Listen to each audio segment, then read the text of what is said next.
thank you everyone for allowing me to be here today to share with you what we're seeing in the international markets when it comes to climate change and low carbon investing. So I've replaced my first 9 charts with the picture of a hockey stick. And really what I'm trying to show you here is that no matter how you look at it in terms of the growth in population, our water usage, paper usage, uses of motor vehicles, there's been a cost, and that comes as the increased carbon dioxide in our atmosphere, our tropical forest loss and biodiversity loss. Going backwards. And so what that means is that failure to act on climate change, mitigation and adaptation is now the #1 risk facing our planet today, and this is according to the World Economic Forum Global Risk Survey in 2015. So what has been done so far? There's been many initiatives in the marketplace, but I'm going to focus on just 1 or 2. The first is, in order to encourage private sector investment, which is essential for our transition to the low-carbon economy, we need to have better disclosure. So we need to have more consistent disclosure from companies across sectors in order to make better informed decisions. And so in 2015, Michael Bloomberg was asked to chair a task force on climate-related financial disclosures set up by the FSB. And that's in the process of making recommendations across all sectors, including the finance sector. The current thinking for finance is that it's going to be split into 4 different areas. #1 being banks and lenders. #2 is insurance companies. #3 is asset managers. And the 4th is asset owners. So the disclosure recommendations are going to cover areas such as governance and strategy, risk management, and targets and measures. And we expect to see the conclusion of that work towards the end of this year. The second one, I'm not going to talk about too much. I'm just going to give a shout out for Australia, because as a country, they came 3rd, only behind Sweden and Norway, in the Asset Owner Disclosure Project, which is a voluntary, sometimes non-voluntary NGO initiative. And then the final initiative I want to touch on is the CCLI, Commonwealth Climate and Law Initiative. This was set up by Prince Charles also in 2015. There was a lot happening in 2015 ahead of COP21. And what this initiative is doing is looking at the legal basis to hold directors and trustees to account in 4 Commonwealth countries, or former Commonwealth countries: Australia, the UK, Canada, and South Africa. And I think this is really important because if, in terms of these 4 countries' contributions to greenhouse gas emissions today, it's only 6%. But if you look at the exposure to fossil fuel reserves on those 4 stock exchanges, it's 27%. And because they all have large, well-established pension fund assets, their pension fund assets actually are 23% of the world's global AUM today. So whilst you've got a set of countries that are reasonably low in terms of greenhouse gas emissions, you have a lot of exposure through your investments. Slide 4. So COP21, I think everyone's familiar with it by now. News this week has been that China and the US have both ratified the agreement, and this means we expect it now to kick in by the end of this year, whereas at the time when the agreement was being made, there was some expectation it would take a little while, maybe to 2020, for countries to ratify. The other announcements that have come out is from the G20 is their continued support for the phasing out of fossil fuel subsidies within the next few years. And China, determined to lead the charge, has introduced what I thought was quite interesting. They're going to have some compulsory environmental pollution liability insurance requirements for the heaviest emitting sectors. So what does this mean in terms of portfolio risk? So we hear policy risk bandied around. What is that? Well, there's 2 parts. The first, I think, most critical is that within the oil and gas sector, or the coal, oil and gas sector, and that's about stranded assets. If you're familiar with the concept, fossil fuel reserves are accounted for on the company's balance sheet as an asset. So whilst we have this international agreement, which is now being ratified by the 2 biggest emitters, we don't really know what will happen in terms of policy. Will it be carbon pricing? Will it be taxation on consumption, taxation on production? So with that in mind, there are estimates today that, to meet that 2-degree cap, 80% of the coal reserves that are known today would be unburnable. And it's not quite as high, but around 50 to 70% of oil and gas, and those assets will need to be written down. That estimates circa around 2 trillion could be written out of portfolios. But it's not just isolated to that sector. So I've got 3 other consumer sectors. Some of them were notorious by now in Europe, but we've had changes to legislation which is phasing out the use of incandescent light bulbs. They become stranded assets. We had an EU ban on powerful vacuum cleaners, which came into play on the 1st of September 2014. And in London, the iconic TX4 taxi has got to be replaced, so all new licensed cabs by 2018 will have to run on electric batteries. So this means there's a lot of stock sitting around having to be written off. The second risk I'm going to touch upon is sentiment risk, and I'd split that into 2 categories. First is financial markets. So we already are aware of the policy risk that's going on with the portfolios, and how is that going to change our sentiment towards those companies that are in the heavy polluting segment. And then consumer risk. So I've tried to sort of capture this in a cartoon here, which is showing you that maybe 10 to 15 years ago, we weren't doing any recycling, and now it's not actually enough to do recycling.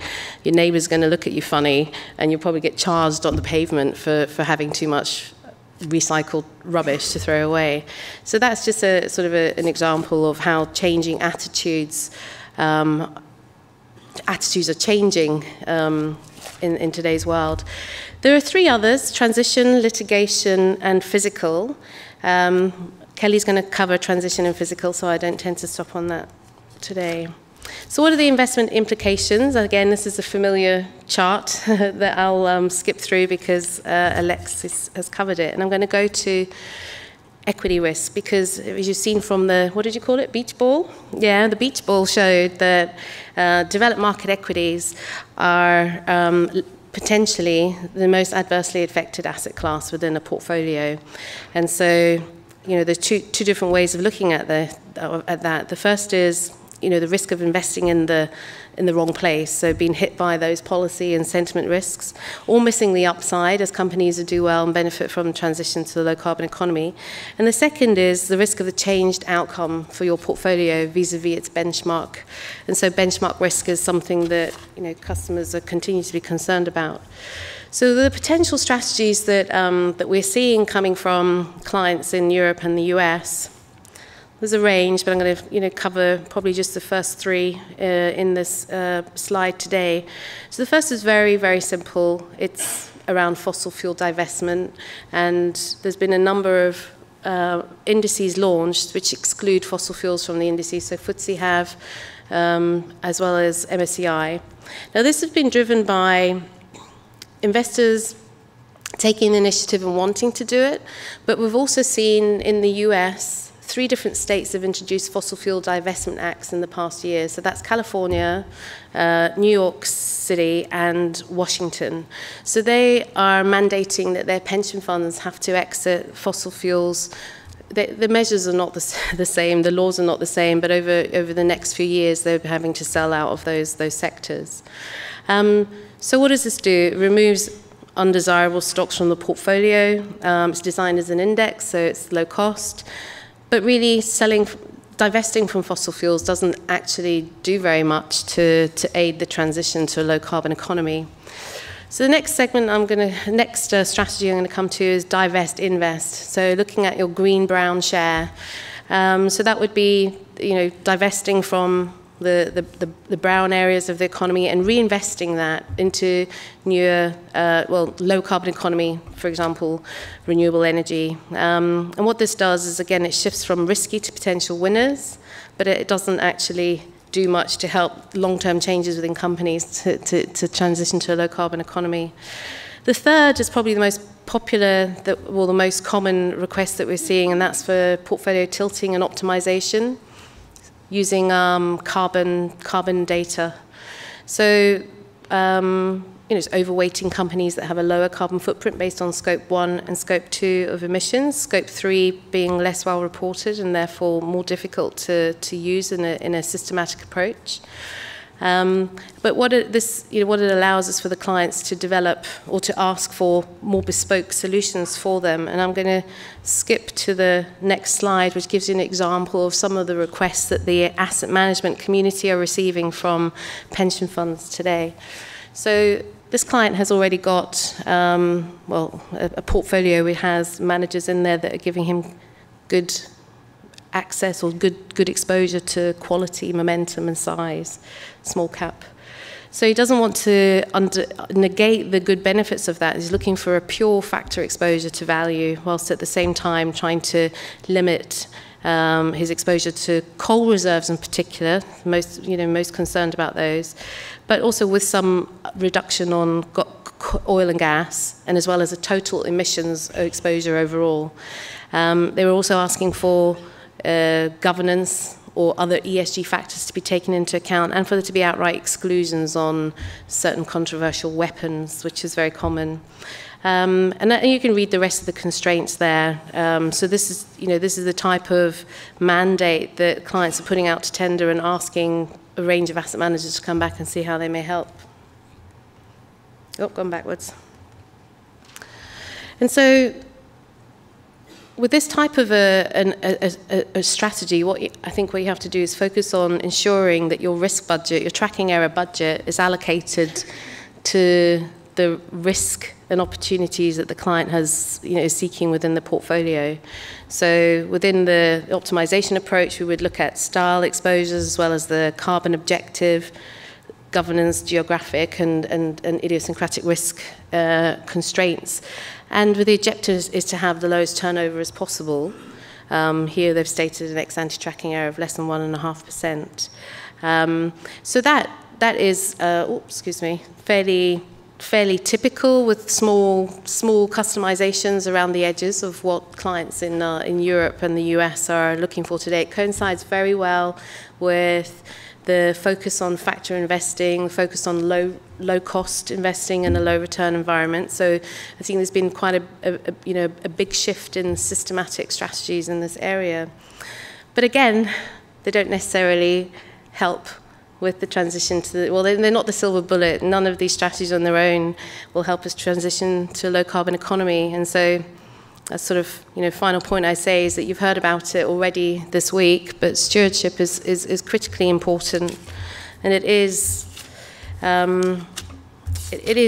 really the active ownership is critical to driving intercompany reallocation of capital towards a low carbon economy. And we need to become more forceful. We need to, we're working together collaboratively with others in the industry and actively seeking companies to deliver their 2-degree transition plans, so that we can, again, make our decisions based on informed decision and consistent information from different companies. So finally, I've rushed through that. There's a lot of information.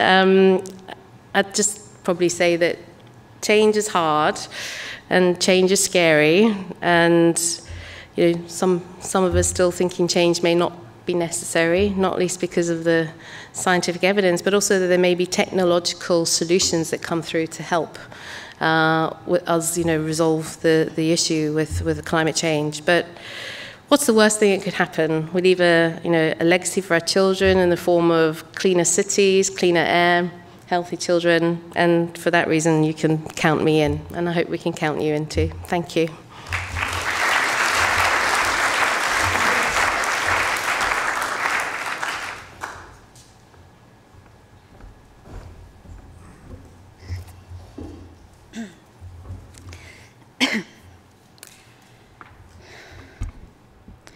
According to NASA, July this year was the hottest month on record. It beats the previous record set 12 months ago and continues this long trend of hot months. There is a systemic change occurring right before our very eyes. at AustralianSuper, we are trying to understand this systemic change and its impacts on our investment portfolio. We have been recognised for our efforts. We were rated 7th out of 500 global pension funds by the Asset Owners Disclosure Project for our work in integrating climate change. We were also given a AAA rating by the UNPRI, the highest rating you can get, for our work in integrating ESG issues, which includes climate change. Now, some of you out there might be thinking, I'm in a pooled fund. What AustralianSuper does has no impact on me. Well, let me tell you that that is absolutely not true. Each of us sitting in this room has a responsibility. My name is Kelly, and as you can see from the screen, I have a rather long surname. It's pronounced Christodoulou. And if you do have a longer surname than mine, please come and find me afterwards and we'll have a drink to commiserate or something. But today I will be talking about the transition to a low carbon economy, getting your fund ready. In today's presentation, I will talk about the framework that we use. I will then talk about some of the investment issues that have come up, and then some of the actions we've actually undertaken. But firstly, before I begin, the why. Why do we, every single person sitting in this room, need to consider climate change? And that's because we are trustees of other people's money. Other people trust us with a significant portion of their income to us so that they may have a better retirement outcome. Even under CIS, legally, we are required to exercise due care, skill, and diligence of a prudent trustee and perform in the best interest of our beneficiaries. At AustralianSuper, we believe it's prudent to consider ESG issues as they may impact the valuations of some of our assets and therefore impact the returns our beneficiaries get. Whilst there is a risk and return element, we also note there's a positive reputational issue as well. We are an active owner. We have 3 pillars to our ESG framework. And the transition to a low carbon economy sits across all 3 pillars. The first pillar really aims to improve investment outcomes through the integration, consideration, and valuation of ESG issues. The second pillar is our stewardship pillar, and that really involves exercising our rights and responsibilities as owners of capital. And the third pillar aims to ensure that we cater to our members' personal values.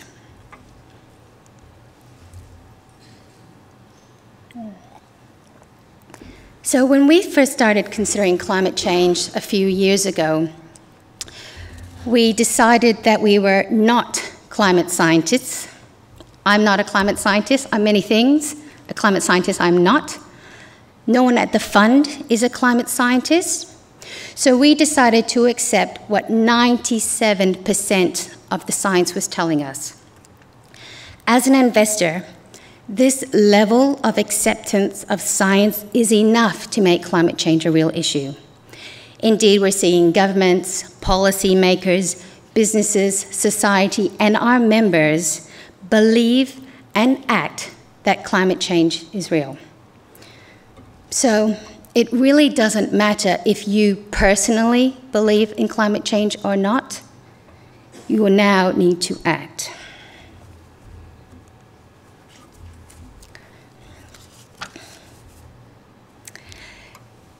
There are, of course, investment issues with climate change, and we believe there are 2 main or high-level issues or risks. There are many of them, but it can be summed up into 2.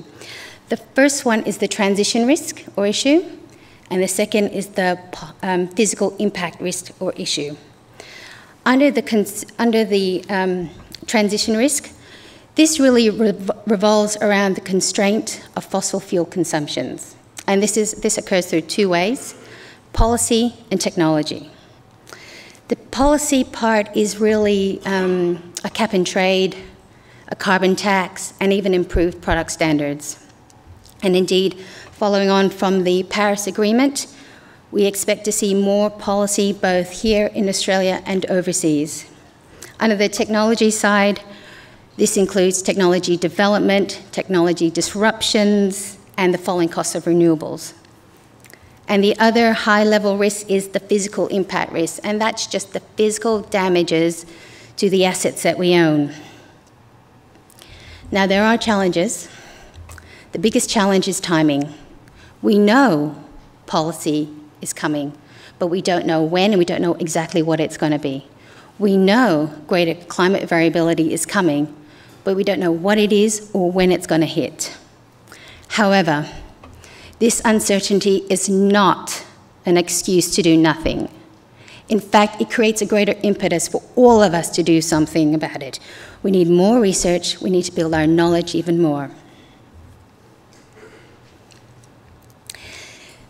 We believe, following all of this, we believe there are two main ways that a trustee can think about this issue, and that's the top-down and bottom-up. The top-down approach really is setting limits on your portfolio, and Melissa had some examples. For example, we will reduce carbon by X% in our equities portfolio, or we will have an allocation of green bonds of X%. The bottom-up is integrating these issues into the valuations of assets and companies. At AustralianSuper, we have gone the bottom-up approach because we believe that fits very well with our active owner strategy. And this is how we're transitioning our fund for a low-carbon economy.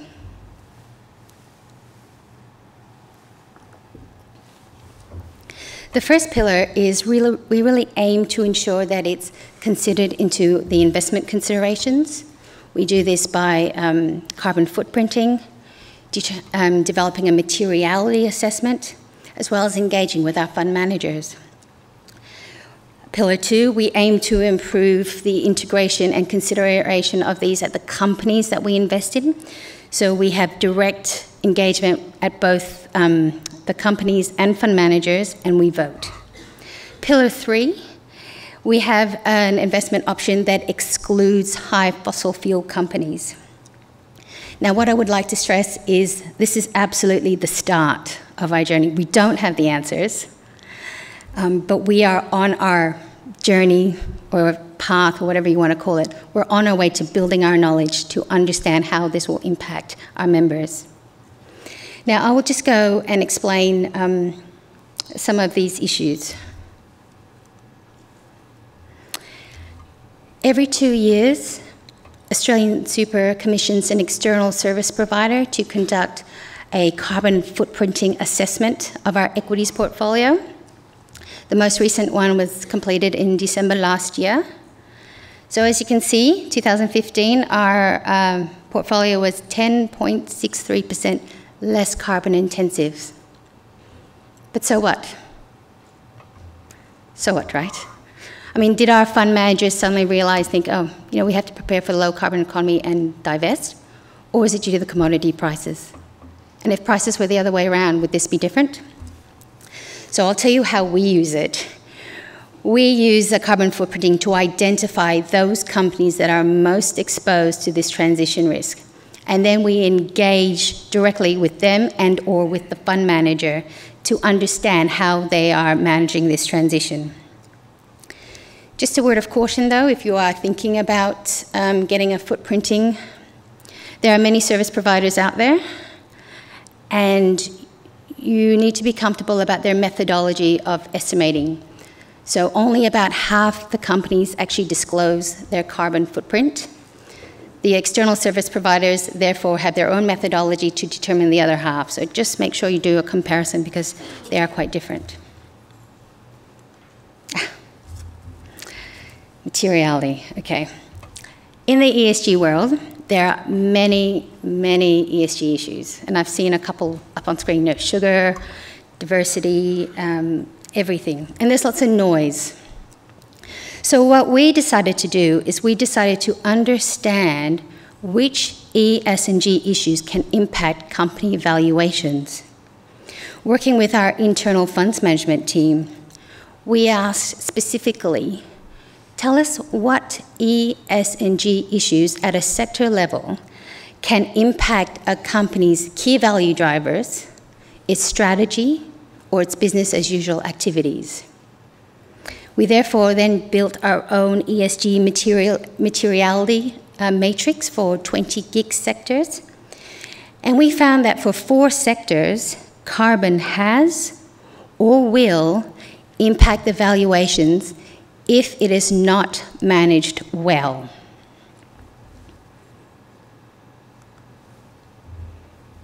With our stewardship pillar, we engage at the company board level. So where it's material to the company, we will be asking them how they are managing this transition.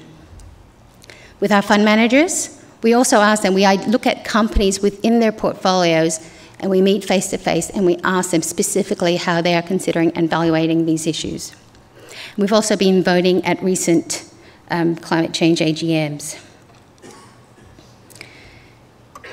With our third pillar, we offer a socially aware option, and this particular option does not invest in fossil fuel or uranium reserves, in red flag controversies, and these are human rights issues such as child labour, forced labour, slave labour. We also don't invest in tobacco, cluster or landmines.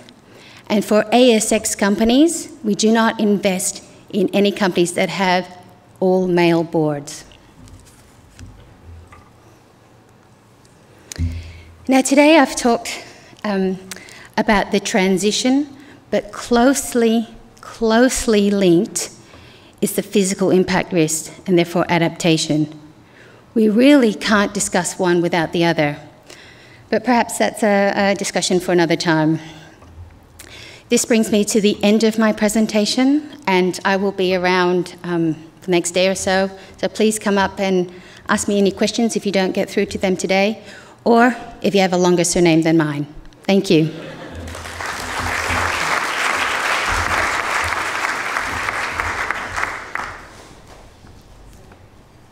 Melissa, Kelly, thank you so much for really interesting presentations. As you've been speaking, there have been a number of questions that have been coming from the floor, so please do continue to feed those in. I have a few questions for you myself to kick us off, and some of them will also capture some of the sentiment coming through on the screen.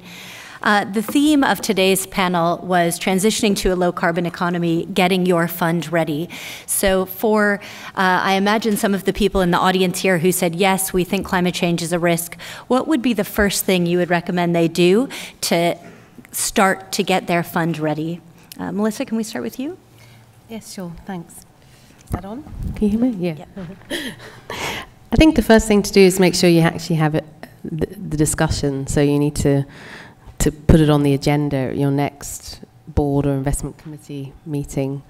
In addition to that, one of the requests that I receive most often when I go in to see asset owner customers is to come back with a carbon footprint of their portfolio or a model portfolio if we're not running any assets for them at that time. So I think slot it on the agenda, start to do the analysis would be the first 2 things that I would suggest. Thanks. Kelly, anything to add? Sure. I would suggest, as Melissa said, discuss it at your board or investment committee, and then get advice. Ask your asset consultant or your fund manager. I'm sure you pay them enough in money, right? Get value out of them, ask them, and then decide whether you want to be a top-down or bottom-up investor. And then but make sure you get investment advice. Understand the impacts of your decision. If you want to reduce carbon, a high-level approach to reduce carbon by X%, that's fine, but understand the investment implication of that. Thank you. Thanks, Kelly. That was a really helpful segue into a question that came up on the screen, I think perhaps during your presentation, was this question about should super funds be more focused on sustainability and less on investment returns now? You know, traditionally people have often thought, is there a trade-off between a more sustainable fund and a better performing fund? So I'd welcome your views on, do you think more focus needs to be put on sustainability, and is there a trade-off between low carbon and high performance? I don't think there's necessarily the trade-off. I think there's been confusion in the past, well, not confusion, but people have started off with ethical-based screening, which, as a consequence, has a large number of exclusions from the portfolio, and depending on the investment cycle, that can have an impact on investment returns. But I think generally sustainability, including taking account of carbon risks, climate risks, and the transition to a low carbon economy, I can see no reason why that should be detrimental to your long-term performance. Yeah. It's about risk management. We consider all other risks that will impact our portfolio and will impact assets. Climate change should really just be another one. Mm-hmm. It's simple. Great. I will just say that the Mercer study absolutely concluded that this is a financial issue and not just a sustainability issue. So it's about positioning your fund to deliver the returns you need to meet your member expectations. So Mercer would concur with the comments Melissa and Kelly have just made. There have been a lot of discussions and a lot of questions coming up about the policy environment that we're investing into. Obviously, with the recent parliamentary elections leading to quite an uncertain political future here in Australia, the potential election of Donald Trump in the US, Brexit, the political environment that we're investing into is quite uncertain. And some might say, is this transition even going to happen? Or what can we as an investment industry do to establish or support the policymaking framework that will allow this transition to happen and us to get our funds ready? So what do you think super funds can do, I guess, one, to try to support this policy environment towards a transition, but also two, to prepare their funds if this transition doesn't happen? Kelly, let's start with you this time. Well, we are long-term investors, and the political cycle, we are long-term investors, and the political cycle tends to be very short. I mean, it's only 3 years in Australia. So we have to take a longer view. We have to be prudent. This is legal on us. We have to be prudent investors. And for us, that involves taking a longer-term view and understanding, notwithstanding what's happening in the political economy. But for us, we are also members of IGCC, which is the Investor Group on Climate Change, and the Asian Investor Group on Climate Change. And both these organisations regularly engage with policymakers on this issue. So that's one way. Okay. I'm not an expert on the actual agreement, but I understand that it's not actually possible for countries to withdraw given a change of government. Well, it's not that easy for them to do that. So I think the fact that the US has gone ahead with the ratification is really positive already. So besides the policy risk, what happens if we don't have the government support? I think there's a lot of studies out there about the economic implications of not having an orderly transition, and this is where the systemic risk comes in. Looking at the 6-degree outcome has an impact of, I think it's circa 30% write-off of global GDP. Mass human migration, adverse weather, people having to find new homes because their islands are sinking or they're just too hot to live in. So, but the problem with that is longer term, we think, a long way off. But then if you actually see what's happening today in Europe with the issues that have been happening with Syria and Libya. Syria has had a substantial and lengthy drought, which has caused a number of individuals to move out of the countryside into the cities where people have dropped barrel bombs on them. And so that's how we're already beginning to see migration just in a small extent, but this is something that we need to consider as the consequences of the failure to transition. Thanks. Melissa, you had a slide that talked about the different options that investors could pursue, from exclusion, divest, invest, tilting, et cetera.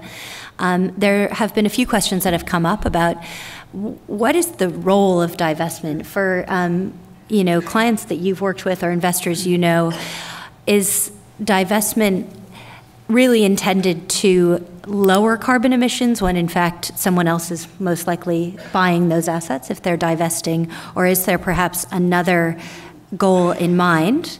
And similarly, I guess on that path, given the Australian economy's real reliance on fossil fuels, not just to power the economy, but also to export fossil fuels to other countries, what does fossil fuel divestment say about Australia's economic future? I know you're not an economist, so answer that question however you like, but it is a reality of superannuation funds in Australia. Sure. So, so divestment has been driven by a number of things. And I think I mentioned the fossil fuel divestment acts that have, they've come through in the US. So sometimes it's mandatory. Most of the time it's been stakeholder pressure, stakeholder management. Is the divestment campaigns have come up through the universities and started with the university pension funds. So that comes from the sort of the millennial sector driving their parents to think about the pension scheme investments and how that's going to impact their future. And the third is around the disclosure movement. So, as we mentioned already a couple of times today, the asset owner disclosure project. I don't care what anyone says. I think as soon as you're in an index as a laggard and that's out there in the public domain, you're going to get pressure to do something about it. And we're competitive within the industry. I'm sure that is another issue. France, we haven't mentioned yet, has introduced a energy transition law, and from next year, actually the start of 2018, it will be mandatory for all institutional investors to disclose a number of things. The sustainability policies, their approach to financing, or what they're doing to finance the transition to a low carbon economy, as well as their carbon footprint of their portfolios. And so given that policy pressure, again, we're seeing a lot of interest from asset owners in that marketplace to look for lower carbon investments, so that when all the information comes to light, they don't look relatively bad to their peers. So that covers the, why divestment. And the second question was, what's it going to do for Australia? Yeah, I mean, I guess all of you will live and work in an environment in Australia that is highly reliant on the materials sector as a proportion of the ASX, and then also an economy that is historically relied on exporting fossil fuels. Coal. I mean, it's the same with the UK. And LNG. Yeah, and in fact, I shouldn't say so, but our CIO at HSBC Asset Management is also a trustee on the coal miners' pension fund in the UK. He hasn't done any divestment yet, but I think on a serious point, what I'd say is that who wants to be left holding that risk parcel? You have if there really is, it is past the risk parcel, and I understand that with every divestment, there's someone on the other side of the trade, but with the 23%, nearly a quarter of global pension fund assets being in Australia, the UK, as well as Canada and South Africa, and they're all, to some extent or another, very, very heavily dependent on the fossil fuels within their market economies rather than their pension fund. I think you have to see, the risk, or writing on the wall, but the risk on the table, and to address it. And Australia, as well as the UK, have to focus on government policy on helping develop innovation and newer technologies and newer lines of business. Kelly, anything you'd like to add? Yes, I'd just like to add that in our engagement with some companies that are most at risk, we do know there are some leaders in there, and they are aware. In fact, we're all aware of an energy company recently telling us about their transition to a low-carbon economy. This is happening in some companies. So to exclude all, again, I would just recommend understanding what that investment, how that will impact your investment return. But I recommend really understanding these companies, go and meet with them, speak to them, understand their transition plan. And in terms of fossil fuels and the Australian environment, coal is used in the energy production today. Coal will be used in the energy production for tomorrow, in next week. Coal will probably be used in the energy production next month. Coal will probably be used in the energy production next year. So it seems to be that coal will be in there at some point. But the question that we need to know is, at what percentage? When does renewables start taking over? And when does coal start falling off? That's what we need to understand, and that is what we need to do our research on, and that is what we need to know in order to make better investment decisions. Thank you. Thanks, Kelly. I think you framed that really well, that it is about a transition. It's not an on-off switch that we turn off fossil fuels and we turn on renewables overnight. It's going to be a gradual transition. We've probably got time for one or two more questions, but I'd like to turn to this opportunity set. A big theme of the conference has been the low return environment in which we're operating in, and there's been a focus to some extent on unlisted assets, particularly around infrastructure. So where might there be investment opportunities linked to this transition, where investors can find some of this alpha that they're seeking so much? Kelly, do you have any experience from AustralianSuper's point of view? It'll be in the technology side. So there was a talk yesterday about disruption. We are going to see, I believe, a lot of disruption from the technology side impacting this particular sector and then impacting climate change in general. So this is a really interesting space to watch and, again, understand. So what I've been seeing a lot since COP21 is focus on public-private partnerships with structures which provide some form of credit enhancement. So if you look at the Green Climate Fund that's been established to facilitate the developed market economies, helping the emerging market economies with their mitigation and adaptation, in particular the vulnerable 20. And so that fund is available. It's set to grow to, I think, 100 billion by 2020. And we're seeing proposals there where the assets from the fund are used to cover like a first loss tranche of a fund which is investing into emerging market infrastructure via emerging market infrastructure loans or the green bond market. So that's sort of one example where I think we might see continued growth in interest. Great. I guess from Mercer's point of view, we're seeing new products come to market all the time to try and meet superannuation fund needs, including this risk and opportunity trade-off around climate change. Our time is up, so thank you for your time, and will you join me in thanking our speakers today? Thank you.